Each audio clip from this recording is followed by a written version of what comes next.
Song of Prudence. Manhattan streets I sauntered pondering on time, space, reality, on such as these, and abreast with them, prudence.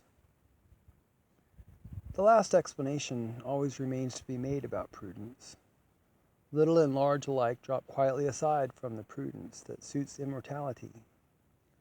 The soul is of itself, all verges to it, all has reference to what ensues.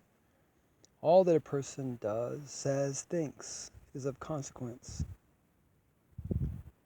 Not a move can a man or woman make that affects him or her in a day, month, any part of the direct lifetime, or the hour of death, but the same affects him or her onward afterward, through the indirect lifetime. The indirect is just as much as the direct. The spirit receives from the body just as much as it gives to the body, if not more.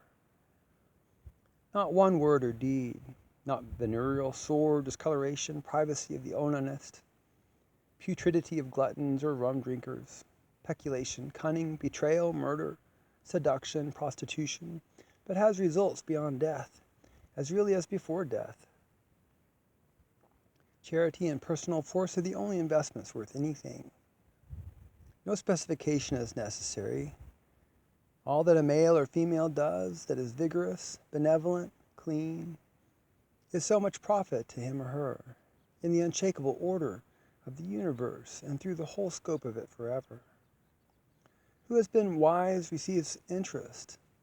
Savage, felon, president, judge, farmer, sailor, mechanic, literate, young, old, it is the same. The interest will come round. All will come round. Singly, wholly, to affect now, affected their time, will forever affect all of the past and all of the present and all of the future.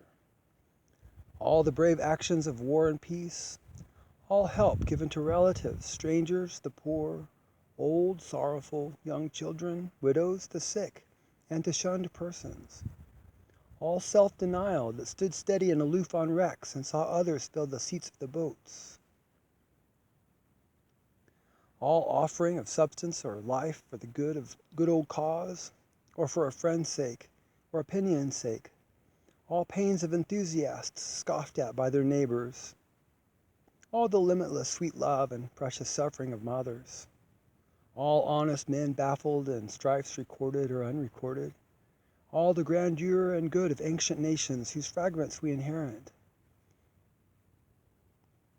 All the good of the dozens of ancient nations unknown to us by name, date, location. All that was ever manfully begun, whether it succeeded or no.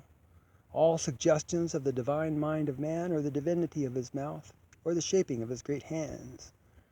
All that is well thought of, or said this day, or on any part of the globe, or on any of the wandering stars, or any of the fixed stars, by those there as we are here.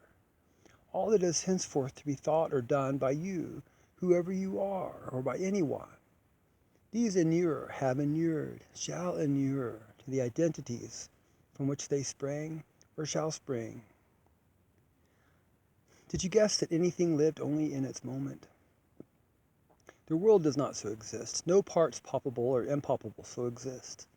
No consummation exists without being from some long previous consummation, and that from some other, without the farthest conceivable one coming a bit nearer the beginning than any. Whatever satisfies souls is true. Prudence entirely satisfies the craving and glut of souls. Itself only finally satisfies the soul. The soul has that measureless pride which revolts from every lesson but its own. Now I breathe the word of the prudence that walks abreast with time, space, reality, that answers the pride which refuses every lesson but its own. What is prudence is indivisible, declines to separate one part of life from every part, divides not the righteous from the unrighteous, or the living from the dead, matches every thought or act by its correlative, knows no possible forgiveness or deputed atonement, knows that the young man who composedly periled his life and has lost it, done exceedingly well for himself without doubt, that he who never periled his life but retains it to old age and riches and ease, has probably achieved nothing for himself worth mentioning.